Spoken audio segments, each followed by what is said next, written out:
이사야 9장 6절 말씀. 이는 한 아기가 우리에게 낳고 한 아들을 우리에게 주신 바 되었는데 그의 어깨에는 정사를 메었고 그의 이름은 기묘자라 모사라 전능하신 하나님이라 용전하신 아버지라 평강의 왕이라 할 것임이라. 아멘. 복음서의 말씀입니다. 요한복음 1장 4절에서 5절 말씀. 그 안에 생명이 있었으니 이 생명은 사람들의 빛이라 빛이 어둠에 비치되 어둠이 깨닫지 못하더라. 아멘. 서신서의 말씀입니다. 사도행전 2장 1절에서 4절 말씀과 11절 말씀. 오순절 날이 이미 이름에 그들이 다 같이 한 곳에 모였더니 호련히 하늘로부터 급하고 강한 바람 같은 소리가 있어 그들이 앉은 온 집에 가득하며 마치 불의 혀처럼 갈라진 것들이 그들에게 보여 각 사람 위에 하나씩 임하여 있더니 그들이 다 성령의 충만함을 받고 성령이 말하게 하심을 따라 다른 언어들로 말하기를 시작하니라. 그레데인과 아라비아인들이라 우리가 다 우리의 각 언어로 하나님의 큰 일을 말함을 듣는도다 하고. 어느 교회에 결혼을 위해 기도하는 자매님이 한 분 있었습니다. 끊임없이 새벽마다 나와서 하나님, 제게 믿음 좋고 돈 많고 능력 많고 사랑 많은 남자를 제게 허락해 주십시오. 그렇게 기도하는 것이 1년이 다 되었습니다. 그런데도 응답이 없어요. 근데 어느 날인가 기도를 마치고 일어서는데 목사님이 자매를 기다렸다가 조언합니다. 내가 보니까 자매님 1년 내내 자매님만을 위해 기도하더군요. 이제부터 스스로 자기를 위한 기도만이 아니라 다른 분들을 위한 기도가 필요합니다. 기도할 때 하나님이 응답하시는 것은 다른 이들을 위해 기도하기 시작할 때 더 응답이 쉽고 크게 임하게 됩니다. 그래서 그 다음 날부터 이 자매님이 하나님 앞에 엎드려서 기도를 이렇게 했답니다. 하나님, 오늘부터는 제 기도보다 다른 이들을 위한 기도를 하겠습니다. 하나님, 먼저 우리 아빠 엄마를 위해 기도합니다. 하나님, 우리 아빠 엄마에게 훌륭한 사위를 보내주옵소서. 내 여동생을 위해 기도합니다. 여동생에게는 정말 믿을 만한 형부가 필요합니다. 누구를 위한 기도예요?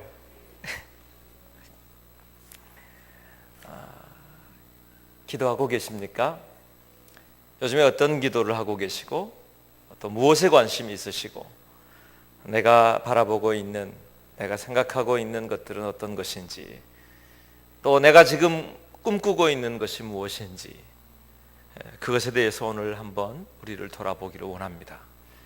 또 그런 기도마저도 혹시 우리가 쉬고 있거나 멈추어 있지는 않는지, 오늘 우리에게 향하신 하나님의 계획들이, 또 하나님의 말씀들이 들려지기를 축복하고 내 귀에, 내 마음에 새겨지게 되기를 축복합니다.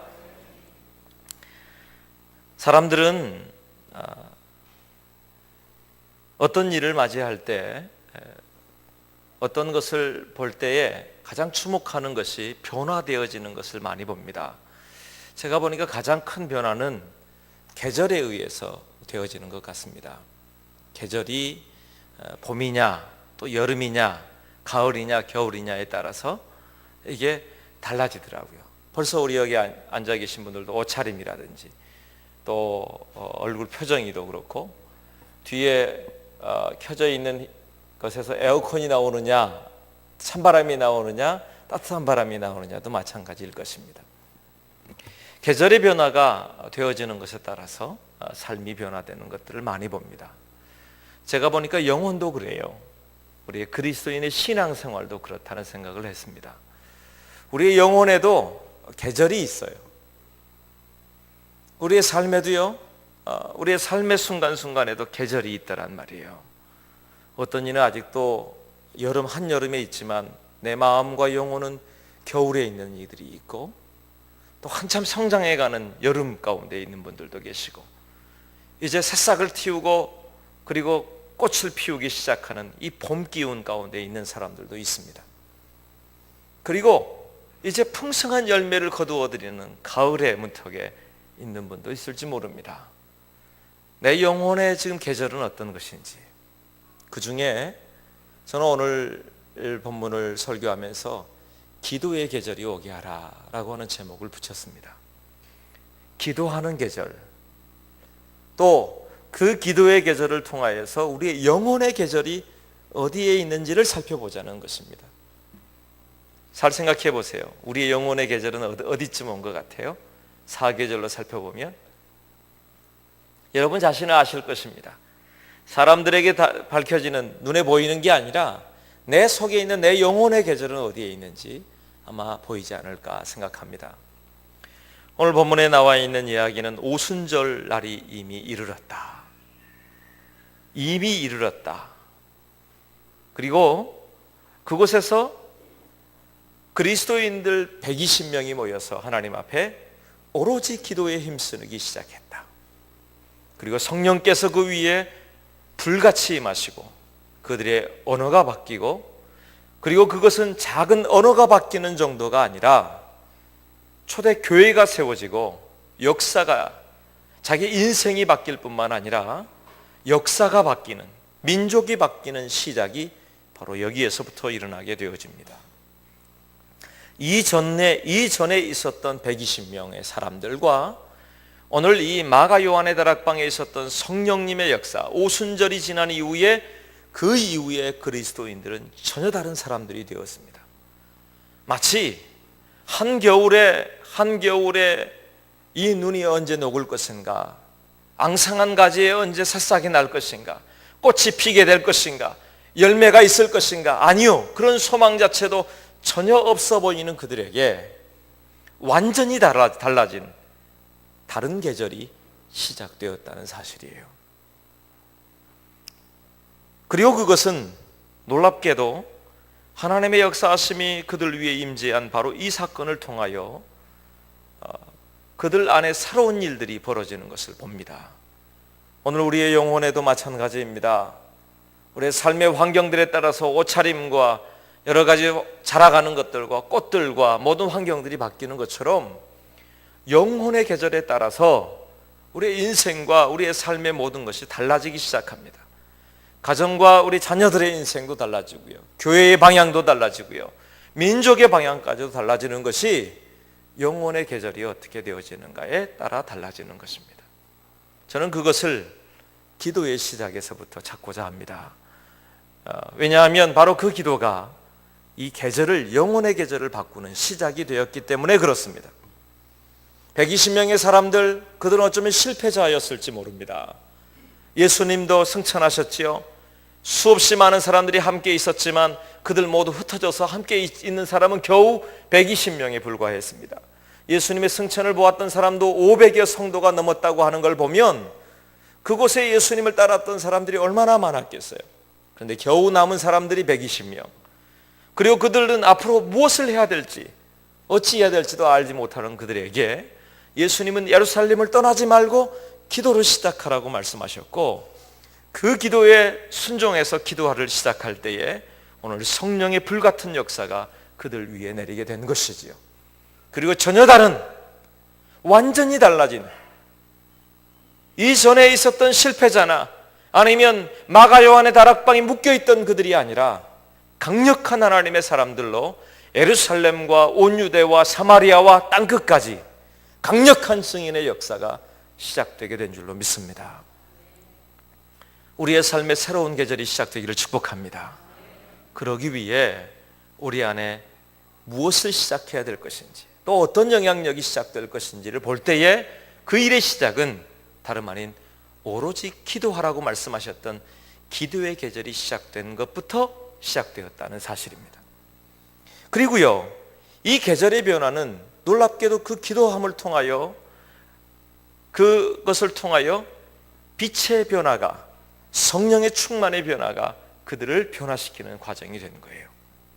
제가 찾아보니까 계절의 변화도요, 다른 데서 일어나는 게 아닙니다. 빛이 얼마나 비치느냐에 따라서 달라지는 거예요. 태양의 위치가 어디에 있느냐, 그것에 따라 달라진단 말이에요. 지구가 자전을 하고 무슨 공전을 하고, 그래서 지구의 축이 66.5도가 이렇게 기울어져 있고, 그래서 그것을 통해서 햇볕이 얼마나 비춰지고 어떤 각도로 비춰지는 따라서 겨울이 오기도 하고 여름이 오기도 하는 거예요. 우리나라는 사계절이 뚜렷하지만 늘 빛을 마음껏 비추고 있는 적도는 늘 여름인 거죠. 그리고 위의 끝은 극점들은 그곳은 몇 개월씩이나 어둠이 되기도 하고 몇 개월씩이나 낮이 되기도 하는 거예요. 참 신기한 것이 바로 그것입니다. 계절은 빛이 얼마나 비치느냐에 따라서 달라져요. 그리고 빛이 비출 뿐만 아니라 그 빛이 얼만큼 많이 도달해서 함께 할 수 있느냐에 따라서 또한 달라지는 겁니다. 그래서 그것이 결국은 뜨겁게 만들고 온도를 높이게 만들고, 그래서 봄이 오게 하고 여름이 오게 하고 그 과정을 지나면서 가을의 열매를 거두게 되는 것이 바로 그와 같은 일입니다. 마찬가지예요. 영혼도 마찬가지예요. 영혼의 봄이 오고 영혼의 가을이 오고 영혼의 자람이 있고 영혼의 생명이 있기 위해서는요, 똑같아요. 빛이 비춰야 가능한 거예요. 그 빛이 무엇입니까? 우리 아까 말씀해 보았던 것처럼 이 세상에 빛이 오셨다고 말씀하십니다. 곧 그 빛은 예수 그리스도이십니다. 우리에게 이미 어둠이에요. 예수님이 없이는 우리에게 영원한 어둠이에요. 우리의 힘으로 감당할 수 없는 거예요. 세상이 아무리 과학이 발전하고요, 아무리 많은 에너지가 준비되어져도 겨우 하우스 몇 동을 지어서 그것을 통해서 과일을 공급받고 무엇인가 우리 따뜻하게 만들고 그렇게 할 수는 있을지 모르지만 계절을 바꿀 수는 없어요. 그 계절을 바꾸기 위해서는 온전히 그곳에 빛으로 임재하시는 어둠을 물리치고 그곳에 빛이 비치는 그 봄이 와야 가능하다는 것입니다. 오직 빛이 비치는 자리에 봄빛과 같은 생명의 역사가 일어나게 될 줄로 믿습니다. 그와 같은 거예요. 그리고 그 기도는, 그 빛은 바로 이 기도의 통로를 통하여 시작되어지고 그 빛이 우리에게 임재하는 것. 놀라운 것은요, 인생을 바꾸어내는, 영혼을 바꾸어내는 때를 보니까 예수 그리스도를 영접하는 빛이, 구원의 빛이 임할 때 사람이 바뀌어요. 그리고 또한 그 빛이 끊임없이 우리의 삶을 바꾸어가고 영향력을 끼쳐가고 우리의 삶에 강력하게 능력을 행하게 되어지는 것은 바로 성령의 불이 임할 때 그래요. 성령의 빛이 임하고 성령의 능력이 임하고 성령의 불이 임할 때 우리의 삶이 바꾸어지더라는 것입니다. 영혼의 계절이 어떻게 되시나요? 내 영혼은 어떤 자리에 있는가? 내 마음의 계절은 무엇인가 말이에요. 내 속에 있는 내 마음은 한켠에 여전히 싸늘한 바람이 불고 새싹이 열지 못하고 꽃이 피는 것을 보지 못하고 기쁨의 이야기를, 소망의 이야기를 놓아버린 지가 언제인지, 아니면 계속 봄에만 머물러 있다고 생각해 보세요. 새싹만 보고 있을 거예요? 씨앗을 뿌려야 될 때가 있으면요, 그리고 자라나는 여름이 있어야 되겠죠. 강력한 빛을 받고 풍성하게 자랄 때가 있어야 되는 것입니다. 내 영혼은 자라고 있나요? 그것으로 끝나나요? 아니요. 열매를 거두어 드리고 풍성하게 우리의 삶을 바꾸어내는 일들이 있어야 되는 것 아닙니까? 그런데 놀랍게 그것이 빛이 얼마나 비치느냐에 따라서, 빛 가운데 얼마나 거하느냐에 따라서 그 일들의 방향이 달라지더라는 것입니다. 그 빛이 우리를 얼마나 주장하고 계십니까? 잘 살펴보면요, 오늘 그리스도인들에게 있어서 구원의 감격이 처음에는 있고 구원의 감격이 끊임없이 연결되어져서 구원의 열매까지 맺히기 위해서는 이 놀라운 감격적인 이 과정이 계속해서 유지되어야 되는 거예요. 우리가 오늘 본문에 보았던 오순절이 이미 이르렀다 그랬죠? 오순절이 이미 이르렀다는 말은 오순절이 꽉 찼다는 이야기예요. 가득 찼다. 뭔가 특별한 일이 벌어질 만한 일들이 가득 찬 것을 말해요. 그리고 오순절은 어떤 날이냐 하면 6월절이라고 하는, 다시 말하면 이스라엘 백성들이 출애굽하게 되는, 노예로 살았고 그리고 그곳에 붙들려 살았던 그들이, 애굽 땅에 붙들려 살았던 그들이 그것을 탈출해서 하나님의 땅으로 시작하는 그 출애굽의 날이 6월절 아닙니까? 구원받은 날이 6월절 아니에요? 근데 그 6월절로 시작해서 50일이 되는 때가 오순절이에요. 그리고 그 오순절 날은 다름이 아닌 첫 수확을 거둬들이는, 농사의 첫 수확을 거둬들이는 날이 바로 이 오순절의 날입니다. 그래서 그날을 맥추절이라고도 하고 칠칠절이라고도 하고 그래요. 그러니까 6월절이 지나고 나서 6월절은 구원의 감격이 있는 날이거든요. 그런데 그 구원의 감격으로 끝나지 아니하고 이 오순절의 열매의 첫 열매를 하나님께 드리는 찬송의 감격의 축제가 있기까지 그 감격을 끊임없이 유지해 가고, 그리고 이 오순절에 하나님 앞에 찬송의 감격을 터뜨리는 날, 그게 오순절이거든요. 근데 놀랍게도 그날에 성령의 불이 임하고 그들의 인생이 바뀌고 하나님의 교회가 다시 세워지고 새싹이 나고 강력한 하나님의 찬송이 시작되는 날이 되더란 말이죠. 그러니 여러분, 그날은 바로 오늘 우리에게도 주어지는 숙제의 날입니다. 우리에게 구원의 감격이 있을 때가 있습니다. 예수 그리스도를 영접하는 구원의 감격의 날, 그 6월절과 같은 날입니다.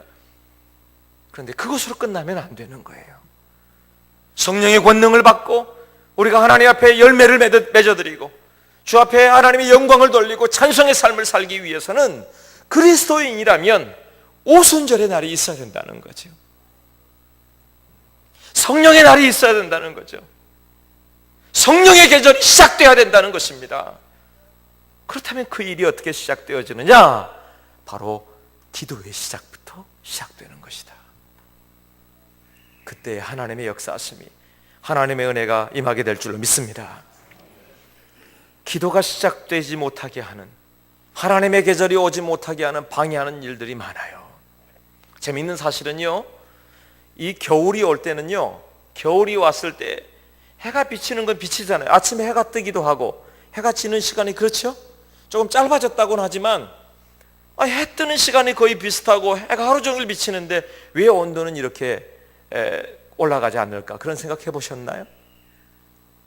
그게 비스듬하게 비치기 때문에 햇볕이 오는 동안 공기하고 접촉하는 시간이 훨씬 많아진대요.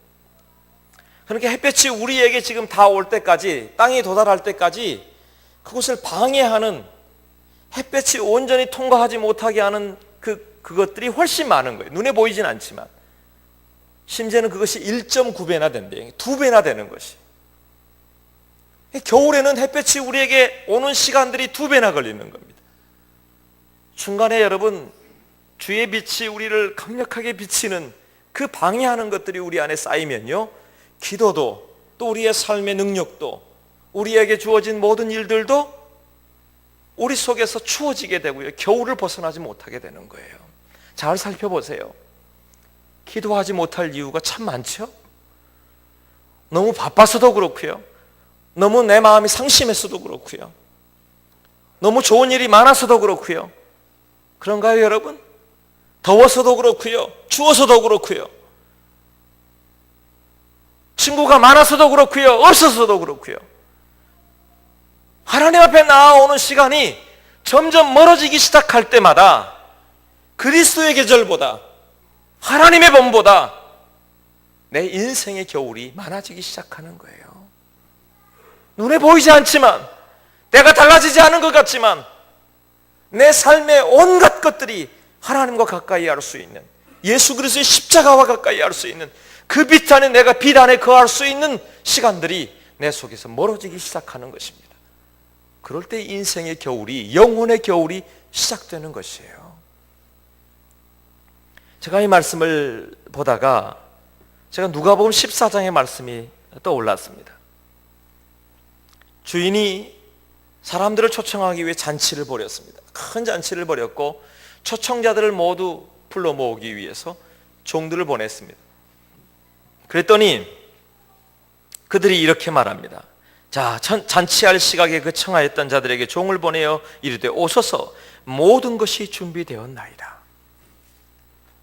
주인의 집에는, 잔치할 집에는, 하나님의 집에는 모든 것이 준비되었다고 말해요. 잔치가 시작되었다고 말해요. 그 잔치에 참여하면 모든 것을 얻을 수 있어요. 기쁨에 참여할 수 있어요.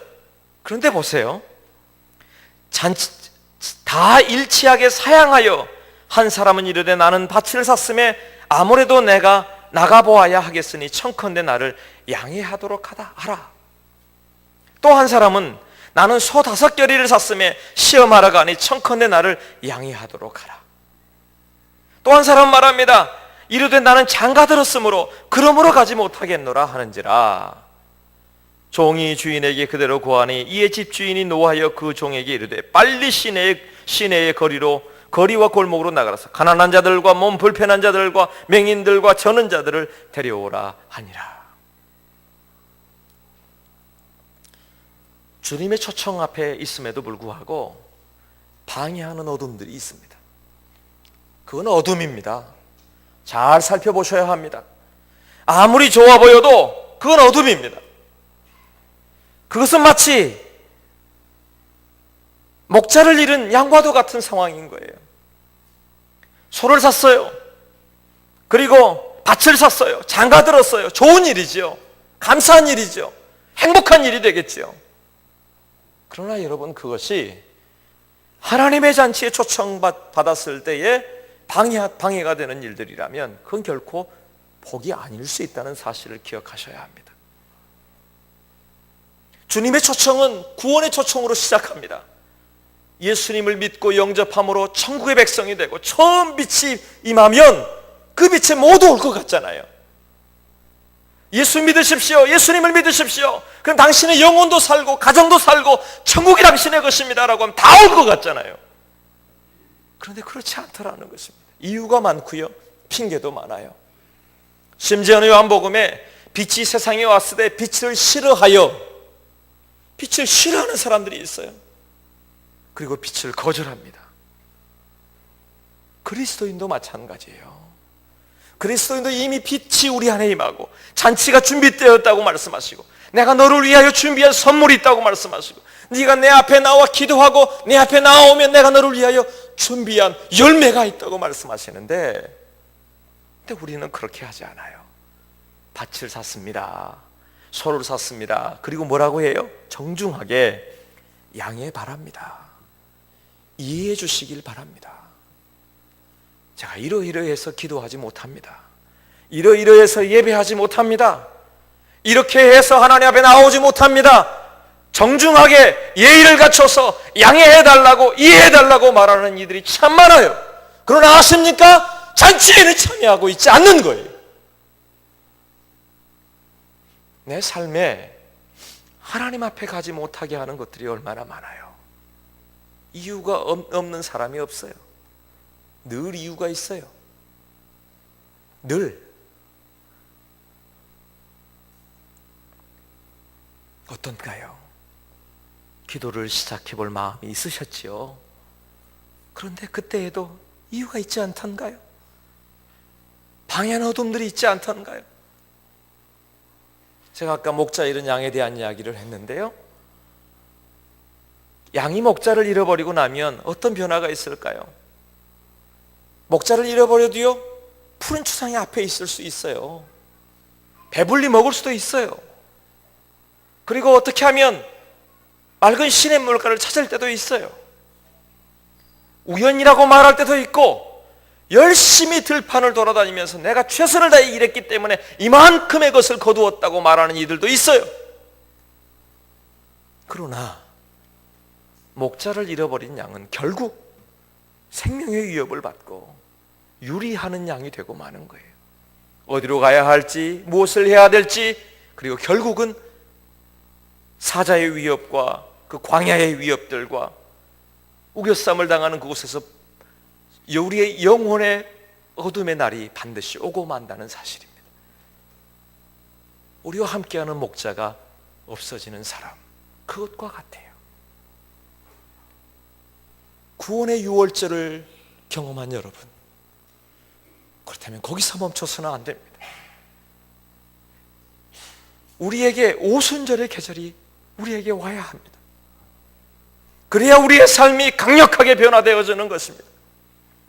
오순절의 계절은 기도의 계절이고 성령의 계절인 거예요. 그래야 내 삶이 오늘 이와 같이 실패자로 숨어 있었던 120명의 사람이 아니라 예루살렘을 변화시키고 강력한 하나님의 교회를 세우고 하나님의 꿈이 이루어지고 하나님의 능력이 세워지는 아니 120명의 사람이 그 자리에 모여서 자기들끼리 편하고 자기들끼리 좋고 자기들끼리 그저 살 수 있어요. 그러나 하나님의 뜻이 거기에 있는 게 아니에요. 숨어 살지 말고 어둠에 살지 말고 겨울에 하우스만 지어놓고 살지 말고 온 천지가 새싹이 나고 꽃이 피는 봄을 기대할 수 있게 되길 바랍니다. 성령의 계절이, 그리스도의 계절이 와야 하는 거예요. 이런 생각해 보셨습니까? 그런데 왜 그 봄을 기다리지 않을까? 왜 빛이신 하나님 앞에 나오지 않을까? 왜 그 갈망이 하나님 앞에 서지 못할까? 우리 마음에 그런 마음이 있잖아요. 그런데 그게 왜 시작하지 못할까요? 보니까 그 빛에 대한 갈망이 우리 속에서 너무 약해졌어요. 식어졌어요. 미지근해졌어요. 충만해지지 못했어요. 간절해지지 못했어요. 그 이유 중에 하나는 뭐냐? 그 빛의 강력을 모르기 때문입니다. 잊어버렸기 때문입니다. 그 빛은 예수 그리스도라고 말씀드렸죠. 예수님에 대하여 여러분 잘 알고 계십니까? 여러분이 기도하는 예수님, 여러분이 믿고 계신 예수 그리스도가 어떤 분인지 여러분 알고 계시냔 말이에요. 내가 지금 다 말할 수는 없지만 성경에 나타난 예수님에 관한 이름만 보더라도 우리의 삶에 이와 같은 강력이 있다는 걸 알 수 있습니다. 예수님에 대하여 말할 때 예수라고 하는 그 이름의 뜻이 무엇이에요? 만 백성을 구원할 자, 구원자의 이름이 예수님이에요. 내가 나의 삶에 나의 힘으로 감당할 수 없는 그 자리에서 건져냄을 받을 수 있는 바로 그 자리, 그것이 바로 예수 그리스도, 바로 그 이름에 있는 거예요. 예수님이라고 부르는 그 순간에 나의 구원의 일이 시작된다니까요. 어찌할 바를 알지 모르는 바로 그 순간에 바로 구원의 감격이 시작되는 것입니다. 그런데 바로 그 시간을, 그 시작을 잃어버리고 살고 망각하고 살게 되어지는 거죠. 그것을 놓칠 때에 예수 그리스도의 이름마저도 놓치게 되어지는 거예요. 예수님께 구원의 이름이 있음을 믿습니다. 그 이름을 부를 수 있게 되길 바랍니다. 그 이름을 부르는 것이 바로 기도하는 것입니다. 예수님의 이름을 부르는 그 자리 말입니다. 아브라함 링컨은 기도하는 사람으로 유명했죠.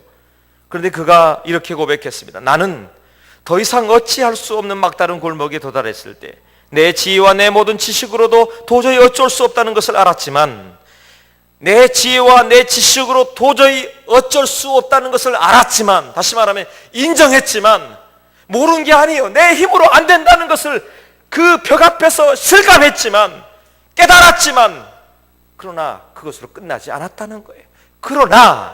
그렇지만 기도하면 된다는 강한 확신과 믿음에 이끌려 내가 무릎을 꿇었던 적이 내 생에 수없이 많았다.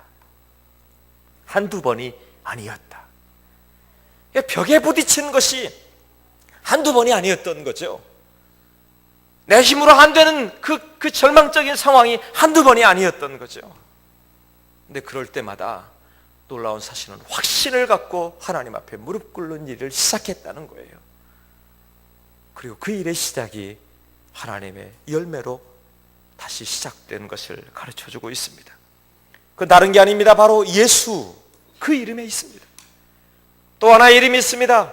바로 임마누엘이라고 하는 이름입니다. 임마누엘은 무슨 의미예요? 하나님이 우리와 함께 계신다는 겁니다. 하나님이 우리와 함께 계신대요. 하나님의 이름을 부르십시오. 예수 그리스도의 이름을 부르십시오. 바로 그 자리가 주님이 함께 계시는 자리입니다. 반대로 우리의 기도가 멈춰지고 주님의 이름을 부르는 일이 멈춰지면 임마누엘의 주님을 잃어버리게 되는 거예요. 하나님이 함께 계시는 것을 놓치고 사는 거예요. 그러니 여러분, 오늘 우리의 삶의 기도를 시작하는 것은 바로 임마누엘의 약속과 그 주님을 함께 하는 줄로 믿습니다. 임마누엘의 빛이 우리에게 비치는 거란 말이에요. 그리고 오늘 우리가 읽었던 이사야 9장 6절에 보면 한 아기가 우리에게 낳고 하나를 우리에게 주신 바 되었는데 그의 어깨에는 정사를 메었고 그의 이름은 기묘자라 모사라 전등하신 하나님이라 영존하시는 아버지라 평강의 왕이라 할 것입니다. 예수 그리스도를 소개하면서 예수님의 이름을 끊임없이 나열합니다. 예수님의 이름을 기묘자라고 합니다. 기묘자라는 뜻은요, 희한하다, 놀랍다, 놀랍다라는 의미예요. 깜짝 놀랄 이야기예요. 무슨 의미입니까? 예수 그리스도 앞에 원더풀이라고 영어 성경이 되어 있어요. 놀라운 일이 벌어진 겁니다. 상상할 수 없는 일이 벌어진 겁니다. 그 어떤 일보다 예수님의 십자가의 사건과 그리고 예수 그리스도의 부활의 사건, 생명의 일이 놀라운 일이 되는 거예요. 예수님의 이름을 믿고 예수님의 이름을 받아들였더니 기묘자의 일이 내게 일어난 거예요. 생명의 역사 말입니다. 봄이 오는 걸 여러분 어떻게 알 수 있어요? 다른 거 아니죠? 만물의 새싹이 돋아나면 알 수 있어요. 겨울 내내 앙상한 가지만 있고 겨울 내내 얼어있는 땅인 것 같고 아무것도 없는 땅인 것 같은데 어느덧 그곳에 움이 돋고 새싹이 나고 꽃이 피기 시작하는 것, 여러분 금방 알 수 있지 않습니까? 오묘한 거예요. 놀라운 일이 벌어진 거예요. 그 이름이 예수 그리스도의 이름에게 있다는 것입니다. 우리가 부르는 이름, 우리가 구하고 있는 이름. 그러나 오늘 우리가 지금 사망의 일에 있고 죽음의 일에 있고 소망 없는 땅에 있고 앙상한 가지밖에 없는 그곳에 있다고 보면 그곳에 움이 돋고 생명의 싹이 나기를 원한다면, 꽃이 피기를 원한다면 이 이름을 불러야 되는 거예요. 그리고 그 이름을 부르는 것이 기도인 줄로 믿습니다. 그게 기묘자의 이름을 부르는 거예요. 모사라고 되어 있죠? 모사라고 하는 의미는요, 우리에게 카운슬러라고 영어가 되어 있던데 그것은 다름이 아닙니다. 우리에게 상담자가 되어주고 내담자가 되어주는 겁니다. 하나님 앞에 나아가면요, 하나님이 우리의 기도를 모두 들어주셔요. 이해해 주세요. 상담자가 되어주세요. 그리고 해답이 되어주세요. 예수 그리스도의 이름으로 나아가면, 지금 우리가 부르는 그 이름으로 나아가면 그분이 우리의 상담자가 되어주신답니다. 우리를 하신답니다. 이해해 주시고 우리의 모든 삶에 해답을 주신답니다. 주님 앞에 나아갈 마음이 있지 않습니까? 우리의 마음이 답답할 때 어떻게 해요? 많은 사람들이 사람을 찾습니다. 많은 사람들이 또 혼자 외톨이로 혼자 있기를 좋아합니다. 그러나 여러분, 사람에게 아무리 말을 한들 그때 잠시 시원해질지는 몰라요. 그러나 여러분, 그것에 해답이 있는 게 아니지 않습니까? 그런데 우리 주님 예수 그리스도 앞에 나아가서 주님의 이름을 부르기 시작하면 그분이 모사가 되어주셔서, 지혜가 되어주셔서, 능력이 되어주셔서, 카운슬러가 되어주셔서 우리의 모든 것을 이해해 주시고 알게 해주시고 깨닫게 해주시고 함께 해주시는 은총을 맛보게 해주신다는 것입니다. 이사야 30장 21절에 이것이 정론이 너희는 이로로 행하라 할 것이니, 이곳이 길이란다, 이곳으로 가라고 가르쳐 주신다는 것입니다. 우리가 이제는 거울로 보는 것 같이 희미하나 그때에는 얼굴과 얼굴을 대하여 볼 것이요, 이제는 내가 부분적으로 아나 그때에는 주께서 나를 아신 것 같이 내가 온전히 알리라. 주님과 만날 때 이런 일이 일어난다는 것입니다. 마지막 주님과 만날 때의 그와 같이 되지만 또한 지금도 우리가 주님을 만날 때가 있어요. 바로 기도하는 시간. 그의 이름은 전능자라고 말합니다. 전능하다라고 하는, 전능하신 하나님은 엘샤다이라고 하는 것으로 되어 있는데, 이 이사야 오늘 9장에 기록되어 것은 다른 말이에요. 깃보르라고 되어 있는 그 히브리 말입니다. 그런데 그것의 의미가 힘 있는 용사다, 그런 의미예요. 힘 있는 용사다. 우리를 넉넉히 지키기도 하고 우리를 돌보시기도 하고 우리의 두려움에서 구원해낼 힘이 있는 분이라는 거예요.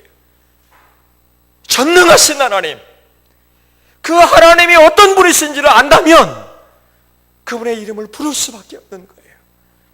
그분이 어떤 분이시로 한다면 우리의 인생의 영혼의 어둠에 초청할 수밖에 없는 거예요. 내 인생의 주님을 초청하고, 내 자녀의 인생의 주님을 초청하고, 내 남편과 내 아내를 위해 초청하고, 교회를 위해 초청하고, 민족 가운데 초청해질 때에, 힘 있는 용사이신 주님을 초청할 때에 그곳에 우리 안에 있는 어둠이 물러가고 두려움의 역사가 물러가고 생명의 역사가 시작될 줄로 믿습니다. 그분의 이름이 전능하신 하나님이래요. 그런데 그분의 이름을 부르지 않아요. 히브리서 2장 14절 이하에 보면 그도 또한 한 모양으로 혈육에 함께 속하심은 사망으로 말미암아 사망의 세력을 잡은 자 곧 마귀를 없이 하시며 또 죽기를 무서워함으로 일생에 매여 종로를 타는 모든 자들을 놓아주려 하심이니 이는 오직 아브라함의 자손을 붙들어 주려 하심이라 그랬어요. 사망에 매여 있고요, 일생토록 죽음의 두려움 가운데 있고요, 매여 있는 우리를 놓아주려 하시고 보호하여 주려 하시는 그 강력의 힘이 예수 그리스도께 있는 줄로 믿습니다. 그분이 빛이시랍니다. 그 빛이 우리의 삶에 임하면 그곳이 변화되는 거예요. 봄이 오는 거예요. 하나님의 계절이 오는 거예요. 그런데 그 통로가 무엇이냐? 기도라는 것입니다. 그래서 봄이 오기 전에, 열매의 계절이 오기 전에 기도의 계절이 시작되어야 될 줄로 믿습니다. 그렇게 시작하는 거예요. 또 있습니다. 영존하시는 아버지랍니다. 하나님을 아버지라 부를 수 있는 것. 요한복음 14장에 내가 너희를 고아와 같이 버려두지 아니하고 너희에게로 오리라 그랬어요. 버려두지 아니하시는 하나님, 버려두지 않는답니다. 여러분 결코 혼자가 아닙니다. 다 버려져도 혼자가 아닙니다. 단지 우리가 아버지의 이름을 부르지 않기 때문입니다. 왜 꼬맹이 아이들이 천국의 백성이 될 수 있다 말했는지 생각했습니다. 아버지의 이름을 금방 부르거든요. 엄마의 이름을 금방 불러요. 힘들어도 부르고요, 배고파도 부르고요, 기뻐도 부르고요, 어쩔 수 없어도 부르고요, 뭔가 할 수 있어도 불러요. 아버지의 이름을 불러요. 그런데 조금 지나고 어른이 되어질수록 자꾸 나의 이름만 부르고요, 다른 이름만 불러요. 아버지의 이름을 부르지 않아요. 어느 순간 고아와 같이 버려진 나를 보게 되는 겁니다. 어느 순간 한겨울과 같이 아무 소망도 없이 보여지는 그 시간이 왜 그런 줄 아세요? 주님이라고 불렀던 그 시간을 잊어버리고 만 거예요. 아버지라고 불렀던 그 간절한 외침이 내 속에서 사라지고 만 거예요. 그렇지 않습니까, 여러분? 우리 얼마나 주님의 이름을 부르고 있습니까? 아버지의 이름을 언제 불러보셨습니까? 주님이라고 간절히 내 안에서 주님의 이름을 얼마나 불러보셨느냐는 말이에요. 주님의 이름이 평강의 왕이시랍니다. 정사를 메었다고 하는 것은요, 왕이 어깨 위에 금사슬을 메거나 아니면 모든 것 상징인 열쇠꾸러미, 열쇠와 같은 황금 열쇠를 맺는 것이 정사를 메는 옛날의 왕의 것이었답니다. 인생의 평안은요, 이 왕이신 예수 그리스도가 우리에게 오시고 그분을 영접할 때만 우리에게 진짜 평안이 오는 거예요. 그 주님을 부르는 시간이 기도하는 시간입니다.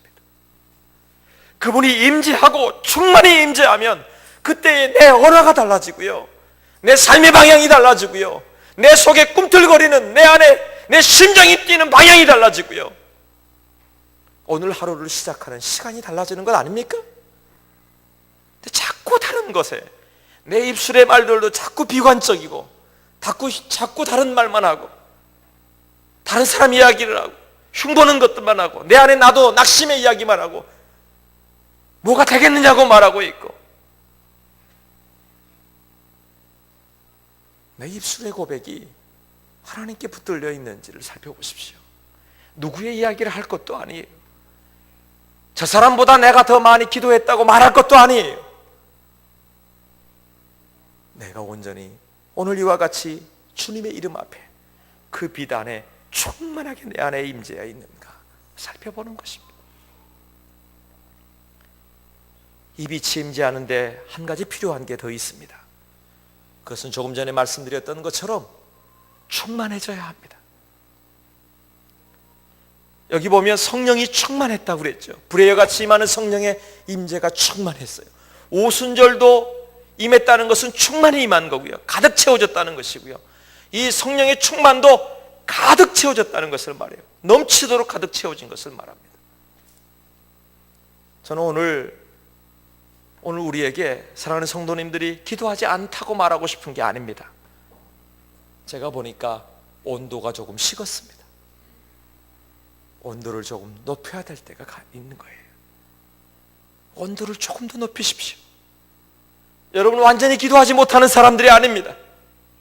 기도의 맛을 보았던 사람이고 이미 뜨거웠던 사람이고 충만함을 경험했던 사람들이에요. 주님의 이름을 부르는 사람들인데 지금 온도가 식었어요. 그 온도가 별거겠느냐? 아니요. 제가 이 자료를 찾아보니까 1980년도하고 지금 2010년하고 2000년대하고 30년의 시간이 지나는 동안 꽃이 피는, 봄이 와서 꽃이 피는 날짜가 11일에서 15일, 심지어는 20일까지도 앞당겨졌답니다. 매화가 피는 시간, 개나리가 피고 벚꽃이 피는 시간이 20일 이상이 앞당겨졌다는 거예요. 이유가 뭔 줄 아세요?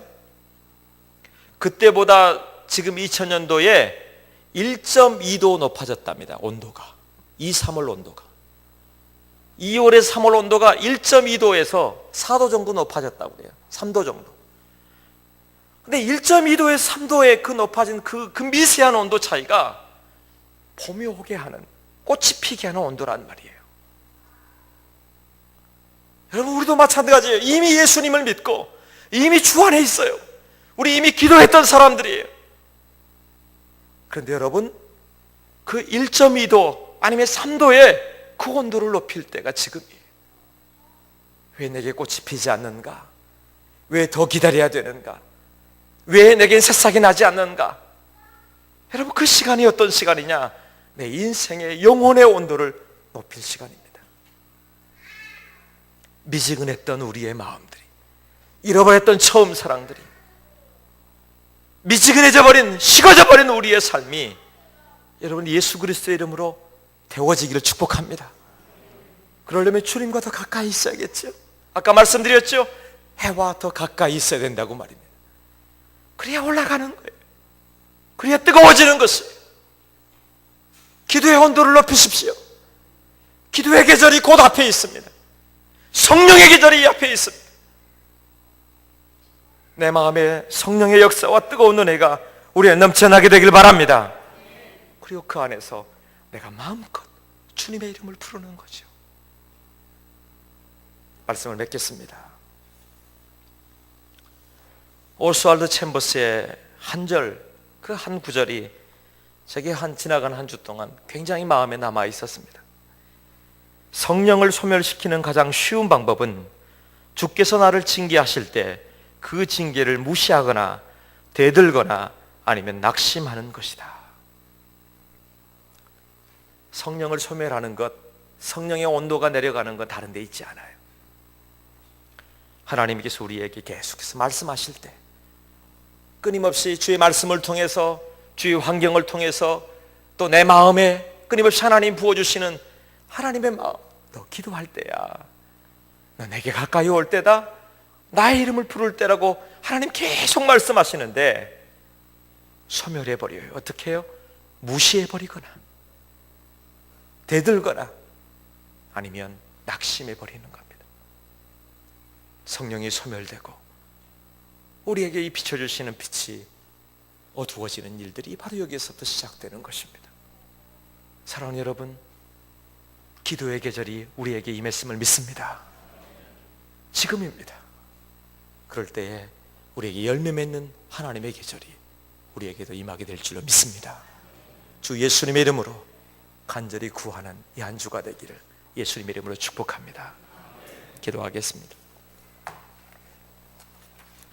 주여, 성령의 빛을, 예수 그리스도의 빛을